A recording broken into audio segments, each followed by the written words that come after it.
you cannot persuade, first of all, you can't persuade anybody really of anything. You have to let them persuade themselves of it. But in order to even have that opportunity, they have to feel like you're on their side. So if you, like, just to use a political example, if you say, I hate that candidate, I know that's your candidate, and you shouldn't like him either because of blah, blah, blah, blah, blah, they're not going to listen to a single word you say.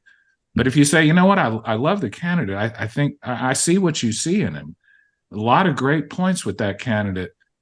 And but there's a couple of things that maybe they don't do so well. In other words, you start with agreement. You start with something that you don't try to beat people over the head right out of the gate. You find something that you can both agree upon. Is that a good persuasion tip in y'all's opinion?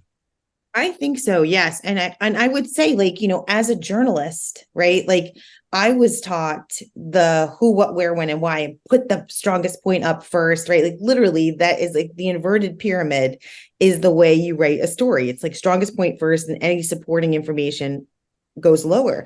And persuading people is the exact opposite, Yeah, right? Which is exactly. like, you have to start at, okay, what do I agree on? Even if it's like so minuscule, if they Yeah. feel like you said, they feel like you are validating their points, their beliefs, their ideas, they're going to be more willing and open to hear what you have to say.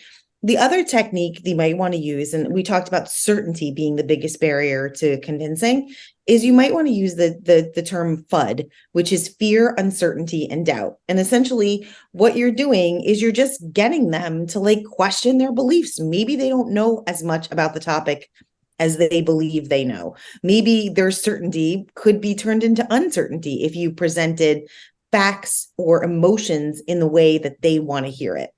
Maybe you can present doubts in the way that they look at things. And so, even just starting with the point of agreement and then using FUD to move them down to then get them to think about things a little bit differently.